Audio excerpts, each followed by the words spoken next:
The boy, fleeing in a panic, slipped and fell, plunging straight into the deep pool. Suddenly, something slowly sank, and a fierce orca swam straight towards it. Upon hearing the commotion, the museum curator arrived to investigate, finding no boy there, and then switched off the lights and left. Everyone thought the boy was doomed, but unexpectedly, the tables turned.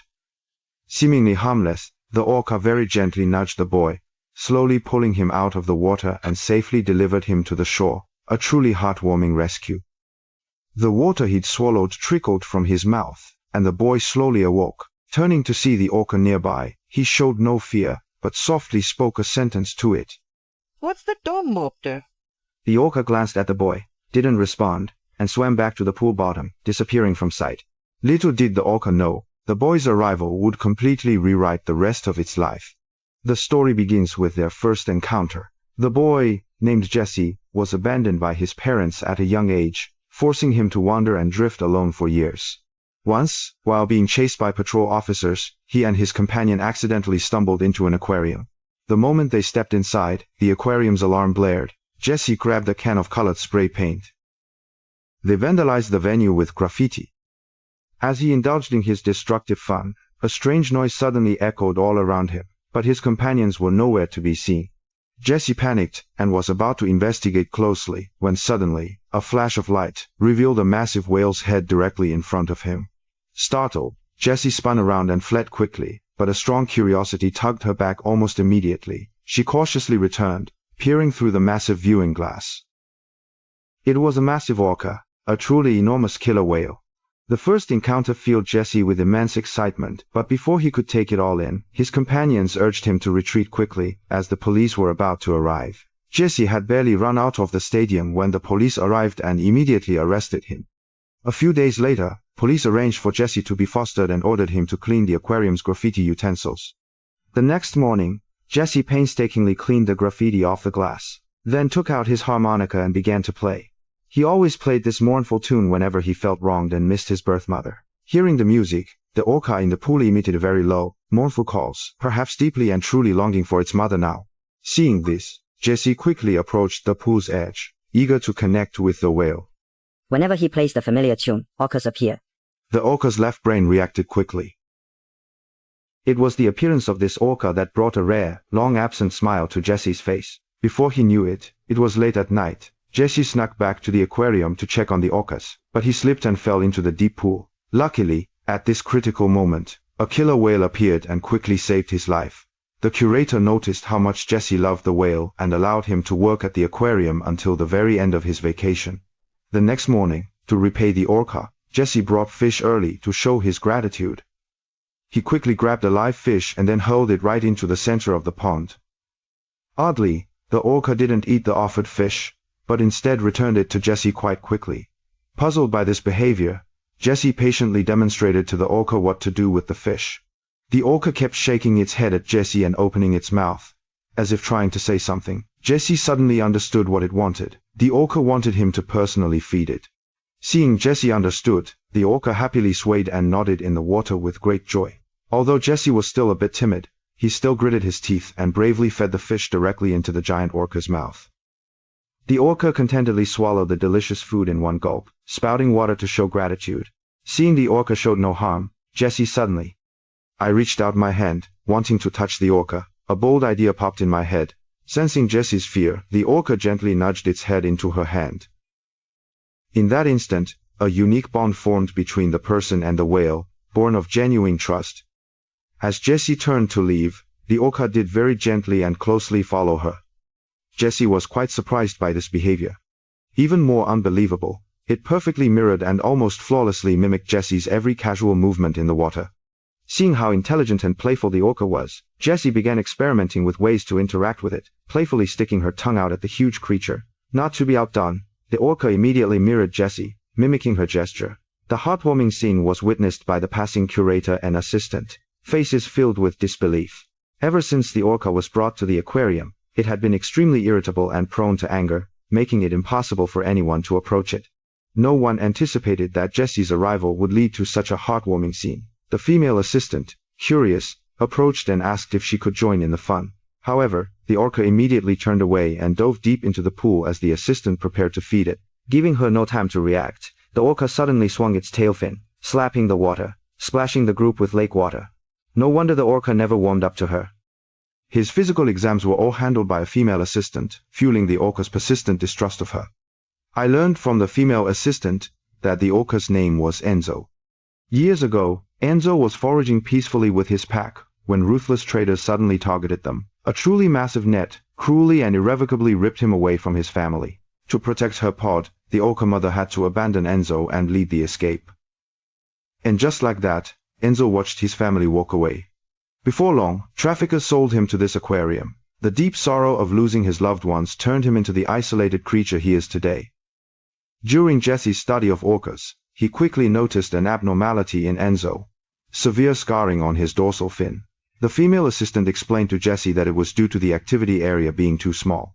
She was always worried about Enzo, but the boss only saw him as a money-making tool. Unless Enzo can generate significant profits, they still won't expand his pool. Seeing the earlier whale and human interaction, the assistant suddenly asked Jesse to carefully and diligently train Enzo for performances.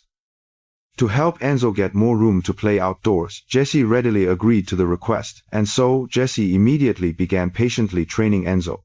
With the female assistant's help, Jesse slowly figured out the training techniques. Enzo was obedient and cooperative, perfectly executing Jesse's instructions.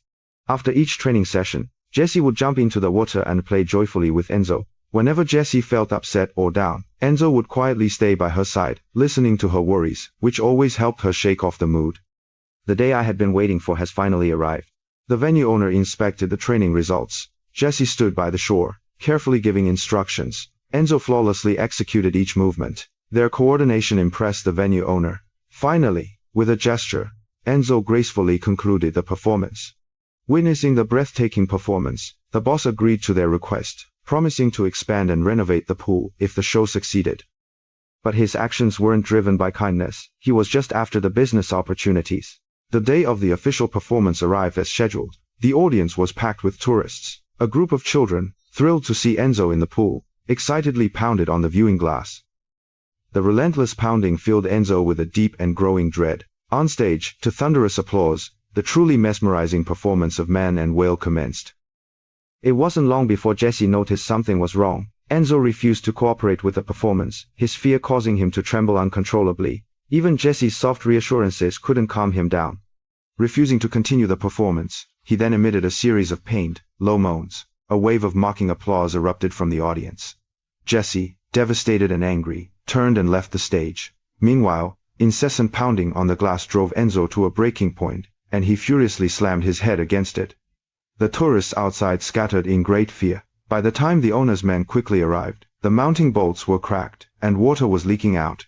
He didn't show any panic at all, but instead, he was secretly plotting something mischievous. That night, back at his place, Jesse was restless, haunted by the day's events. Overwhelmed with frustration, he returned to the aquarium.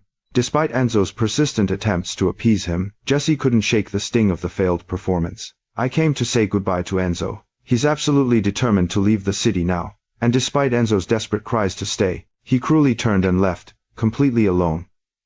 They hadn't gone far when Enzo started whimpering towards a direction. Jesse sensed something was wrong immediately. Climbing the platform, he finally understood the situation. So, it turns out Enzo's clan had come looking, but even though they hurt each other, they were trapped here. At this crucial moment, Jesse noticed a light outside the glass. He approached and, after careful observation, he paused and considered it thoughtfully. Found the boss's subordinate smashing the glass. This group had plotted their conspiracy long ago. Not long ago, the boss took out a huge insurance policy on Enzo. They planned to stage an accident, hoping to use Enzo's life to fraudulently obtain a large insurance payout. Learning that Enzo was in imminent danger, Jesse rushed to the curator for help. By the time everyone rushed to the scene, the leaking pool water had already reached their knees.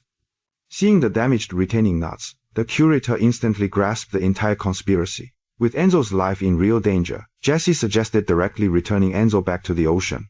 The curator immediately nodded in agreement, having long harbored the idea of resigning. Upon receiving the news, the female assistant rushed to the scene, eagerly joining the effort to rescue Enzo. Everyone sprang into action, carefully lowering the stretcher gently into the pool. To prevent Enzo from panicking further, Jesse jumped in to reassure and gently guide him. Just then, the thick glass shattered under the immense water pressure, and the pool water poured quickly out through the cracks. As the water level rose rapidly to a dangerous point, Jesse finally secured the last buckle on the stretcher. As the rescue stretcher was lifted from the water, Enzo was out of danger. Afterwards, they found a pickup to transport Enzo, and Jesse kept sprinkling water on him to keep him moist. To avoid being intercepted by the boss and his group, they risked taking a shortcut to the beach.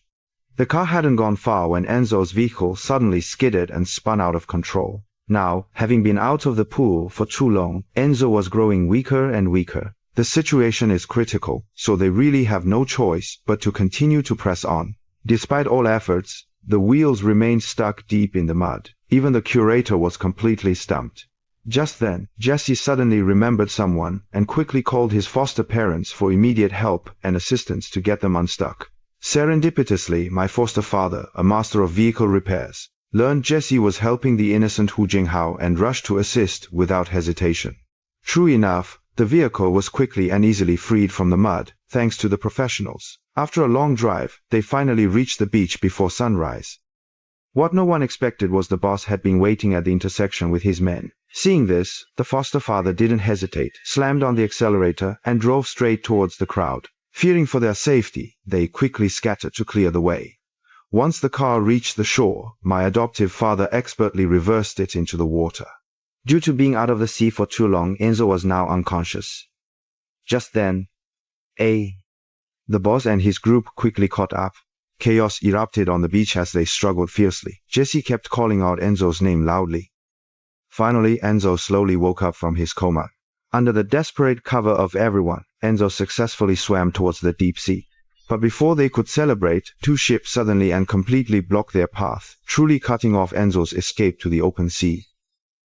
In this critical moment, Jesse suddenly stood on a reef by the sea, waving to signal Enzo closer to the reef, hoping he could cross it back to the vast ocean. Jesse stood on the shore, cheering Enzo on enthusiastically. Enzo dove into the water, gathering momentum quickly to sprint forward.